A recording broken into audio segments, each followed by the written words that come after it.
Hello and welcome to AMOI Unplugged, Exploring Diversity, a show that focuses on the efforts and milestones geared towards the diversification of our nation's economy. I am Chioma Ikejiani. Thank you for joining me. With over 35,000 kilometers of federal highway, the Federal Road Maintenance Agency, FERMA, is committed to maintenance and rehabilitation of Nigerian roads. Today on the show, to tell us more about the giant strides in road maintenance, a legacy of President Muhammadu Buhari, is the Managing Director of FERMA, Nuruddeen Rafindadi. Don't go away, it's AMOI Unplugged, Exploring Diversity. We'll be right back.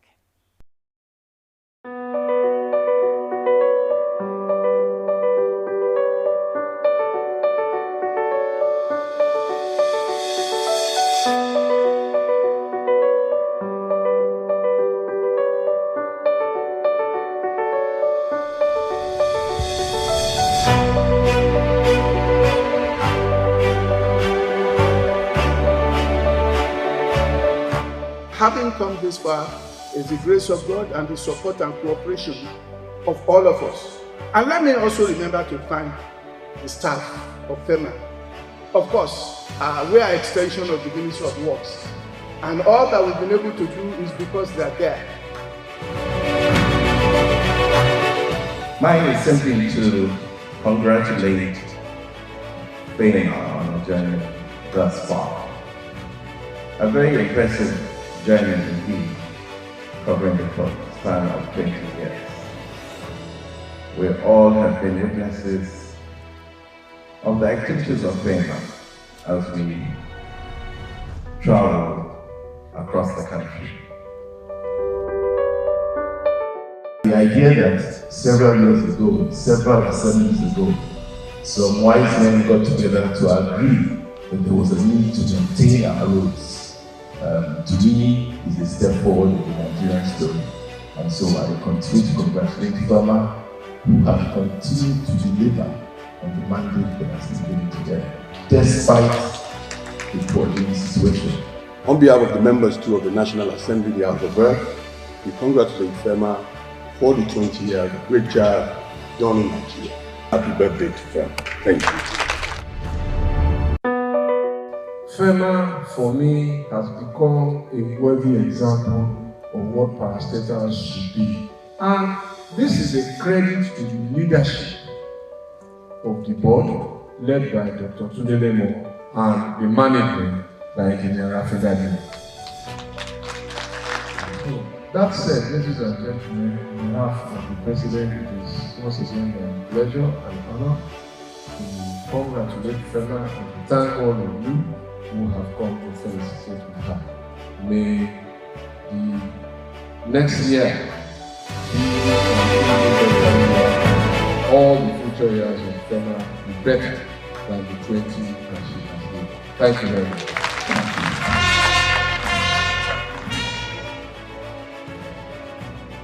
My duty is just to give us an inkling into the book that has been put together to commemorate the 20th year anniversary of FERMA. The book title is FERMA's Farm Footprints in National Road Infrastructure Maintenance, 2018 to 2021. With this book, FERMA has shown that it is not only adept at road maintenance, but that book publishing is also within its. To the glory of God, I unveil this book, and I urge you all to get a copy and acquaint yourself with what FERMA has done, what FERMA needs, so that you know how you can help FERMA improve upon services. Thank you very much.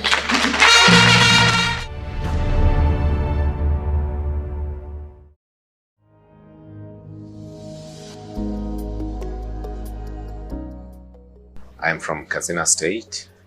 I was born in Katsina Town, 1960. I actually did my primary school in Katsina, and then I did my secondary school at Federal Government College, Sokoto. I moved on from Federal Government College, Sokoto to ABU. That's where I did my first degree in civil engineering in 1981. I also followed that up with a master's degree in civil engineering with specialization in water resources and environmental engineering. And then I worked for a bit with government as a young engineer, up till about 9 years experience post-graduation. I decided to quit because I wanted to get more into professional experiences.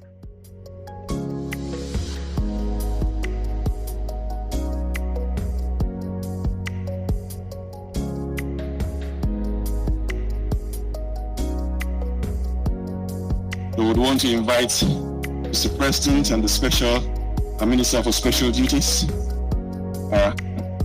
will come forth for the next awards of the Order Officer of the Order of the Federal Republic. Alhaji Nuruddeen Rafindadi.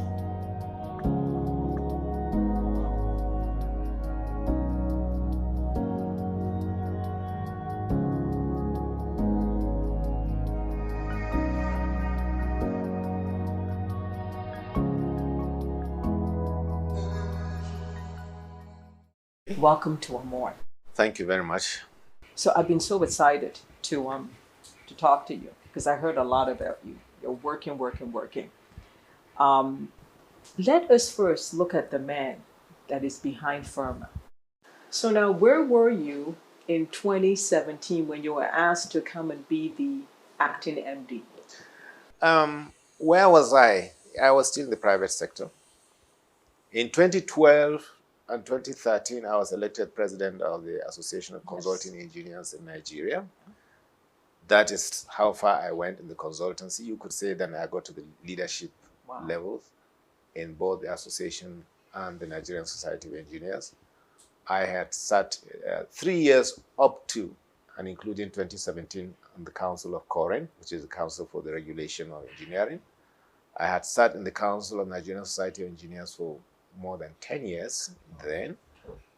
So I was really comfortable and looking eventually to tone down after some years and get some retirement. Now, one thing also about me is that I worked with the president then as chairman of PTF. Yeah. We've had this long-term association with him. So I was with him from the day of his declaration of political interest. Unbelievable. I was with him in 2003, 2007, 2011. We lost in all of those elections. So you were there. Yes, I was there. Talk about doggedness. And that's how it happened each of the time until 2015. Wow. Wow. In 2015, I was not immediately inducted into the government, but I know that I worked closely with at least a couple of ministers. A lot of it voluntary, but very satisfying, very fulfilling. When you first sat on your seat as the leader of this organization, what was your vision? And more importantly, when you got that phone call, knowing the president the way that you know him, what was the mandate that was given to you and the organization for spearheading his economic diversification policies? Because it's critical. It is critical. So when you sat on that seat,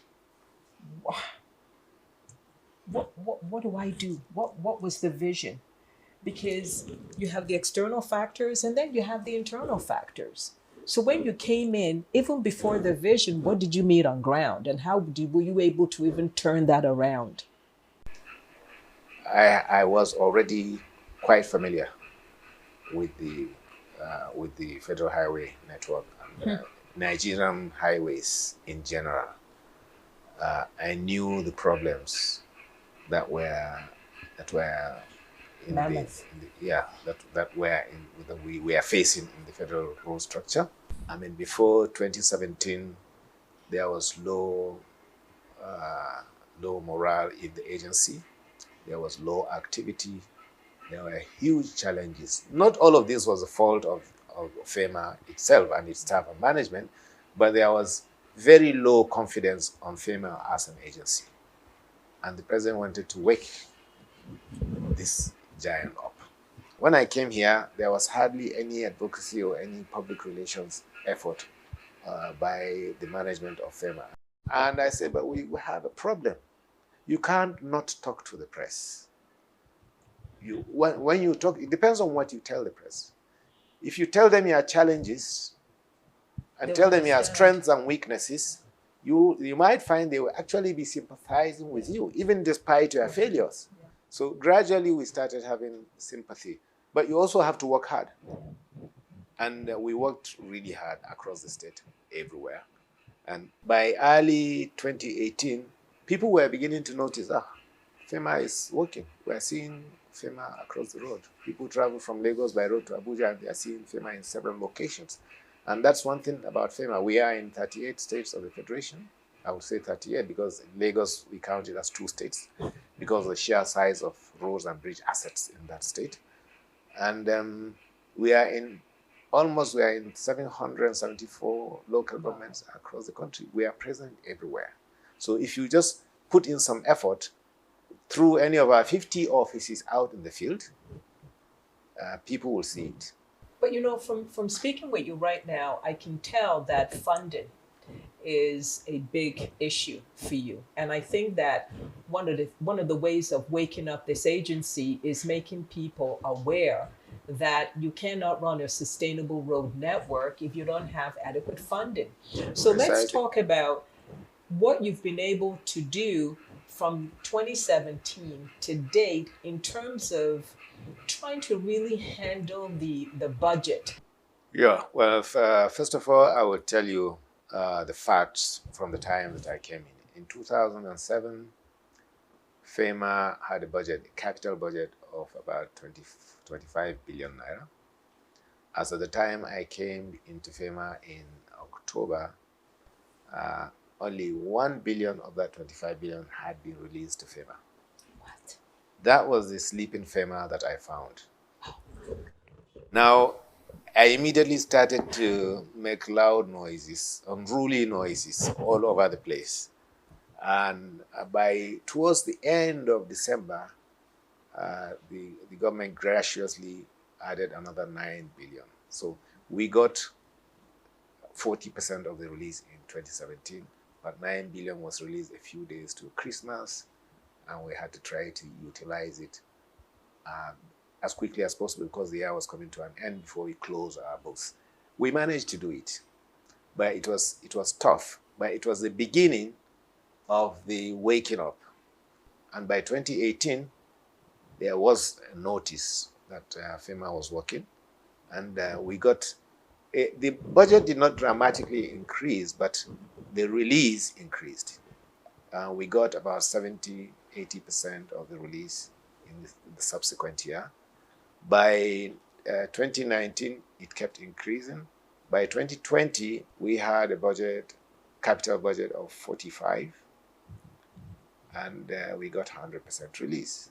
When we came in FEMA in 2017, I'm not really sure what the number of kilometers of recovered roads made more trouble was, probably 1,000 kilometers or so.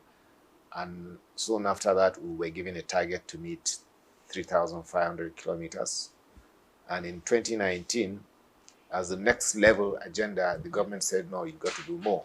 So can you do 5,000 kilometers annually? And we have the current report shows that by the end of this year, we would have actually exceeded 5,000 kilometers. Wow. And that is because of that, the interest this government has shown on infrastructure and road infrastructure in particular in our own case, and also the confidence that we were given. And we feel the challenge. It sinks into our body that we are given such a challenge and unprecedented support from the government because of what they believe that we could do. And I think it's the political will, as you've said. Infrastructural decay and infrastructural deficit is the key milestone of the government, and you fall right into it. So I'm going to come back and I'm going to ask you about what have been some of the key programs that have actually allowed you to over exceed your mandate from the presidency? Roads are an essential network for any country, connecting people of all culture and occupation. More so, a well-developed and maintained road infrastructure is an enabler for economic growth and social transformation. For this reason, the Federal Roads Maintenance Agency, FERMA, was established to efficiently and effectively monitor and maintain all federal roads in the country, and with your support, we can do more. Do not engage in activities that damage the roads and cause hardship for other road users. Call us on these hotlines or send an email to info@ferma.gov.ng to report a federal road you consider bad, and we shall attend to it as soon as possible. FERMA, paving Nigeria for its future.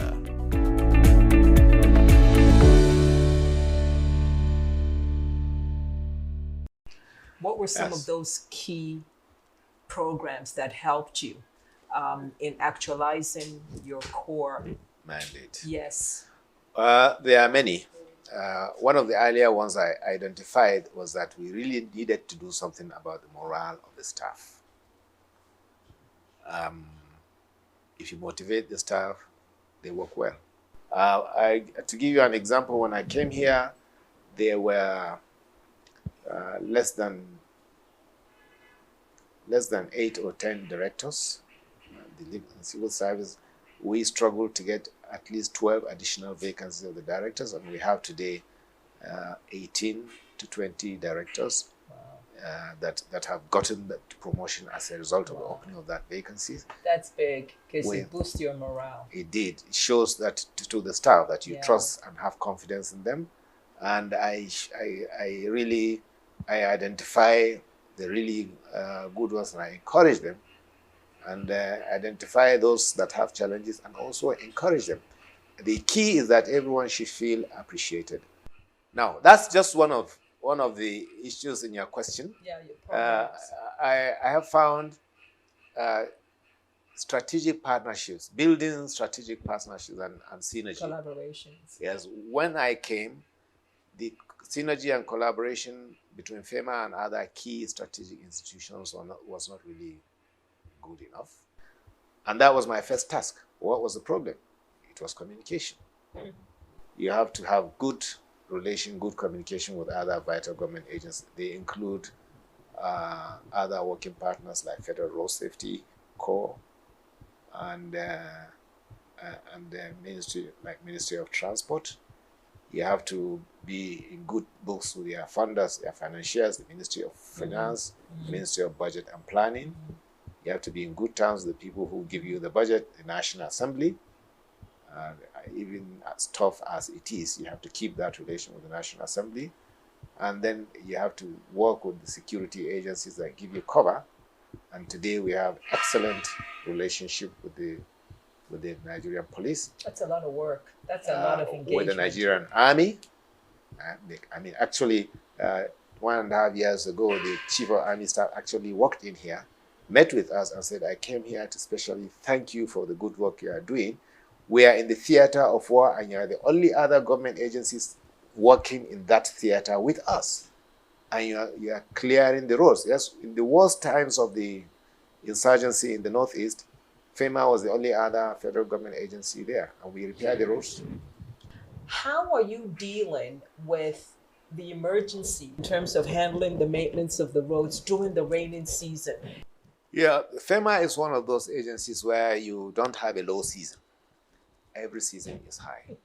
At the peak of rainy season, we are busy. When the rainy season is just exiting, we are busy because we are going all over trying to reclaim lands and restore traffic. When we reach December, we are busy because we are doing the Ember months, end of year program. That is the time when Nigerians travel most. And it's our job to ensure that while people are enjoying their holiday travels, we are at work doing the work. It's typical for the minister to say, no leave for anybody at this time. Yeah. At the end of the year, we are also trying to close our books. So it's a busy time for accounting officers especially. And once the beginning of the year is on, then you are preparing for the next rainy season. And you have In addition to the activity of maintaining and repairing the roads, we have a program we call vegetation control, and that is clearing the verges, the sides of the highways. One, so that we ensure the safety of the shoulders. Apart from the carriageway, you have about 2-3 meters on both sides of the road, which is the shoulder, the parking space, that is the shoulder. Okay. The road, the rains usually inflict a lot of damage on the shoulders. We have to repair it and restore it. Vegetations sometimes overgrow the shoulders. We have to clear it. In some places, we have to go farther than just the verges. We have to go 50, 100 meters on both sides to increase visibility because of security. There are security flashpoints in this country. So those are programs that we carry out once in a year, twice a year. It's not been done in previous government. Now, I want to talk to you about what keeps you up at night, like COVID-19, for example. I know that it affected the economic situation of Nigeria, and I know that things had to scale back in terms of even the allocations that were sent out because the government had been struggling with funding. What did COVID-19 do to FERMA, and what were some of the lessons learned? The lockdown also affected us because a large majority of our staff were told to stay at home. But we eventually, after a short while, had to request and secure a waiver, not only from government, but from the Governors Forum. And all the state governors signed onto that forum saying FEMA is exempt from this movement, because if you are repairing roads, COVID or no COVID, you have to keep repairing roads. In fact, the lockdown period presented some of the best opportunities to actually carry out road repairs and maintenance. Yeah. Why is it difficult? Road that is an essential asset. I mean, we have to have road. I cannot come and see you if I don't go through the road. Why is it difficult to make the policymakers and those that are in charge understand that we need a National Road Fund Act? And what is that for you? What are the objective of that act? At its fundamentals, as I understand it, it has the objective of raising money to maintain our roads. It's not even to build new roads, to maintain our roads. There's a National Road Fund in Ghana. There's a road fund in most of sub-Saharan African countries. The reason why it is difficult, it's a political question. It depends on the gauge of the current temperament of the country. Yeah. Sometimes Nigerians, even if they consider a 7 naira increase to be harsh, it is the trust element. I've never seen a situation where you can have a sustainable road network without private sector. I don't even understand. Now, you know, what is the enabling environment for private sector to come in? The complementary part of roads funding, if you want to restructure the road sector, is create the National Roads Fund that enables you to have a continuous and sustainable funding to maintain existing assets, and also create a private sector enabling environment where they could invest on new roads. Because really, the Ministry of Works will still not be satisfied with $1 trillion or $1.5 trillion naira budget every year. And we know clearly that the federal government cannot afford that. What they do in other countries where there have been roads restructuring is to leverage what you have to get investment from private sector. Absolutely. And then toll the highways and then concession them out. Absolutely. For 10, 20 years, 20 years usually. And in that period, the concessionaire would have made his money back. As someone who is in charge of the roads that Nigerians use every day, what responsibility do we have as Nigerians to help you maintain that road? Well, the message I always give to Nigerians regarding our roads is that our roads are our assets. They belong to us. We should not deface them. We should be vigilant about them and let us know what is happening on the roads if there's anything that is wrong. And let us know if we are doing well or if we are not doing well. We always take it with a good spirit. Thank you for having us, and you're watching AMOI Unplugged, Exploring Diversity. I'm sure you've enjoyed that conversation. Till I come your way again, let's continue the chat on my social media platforms. I am Chioma Ikejiani. Stay safe and goodbye.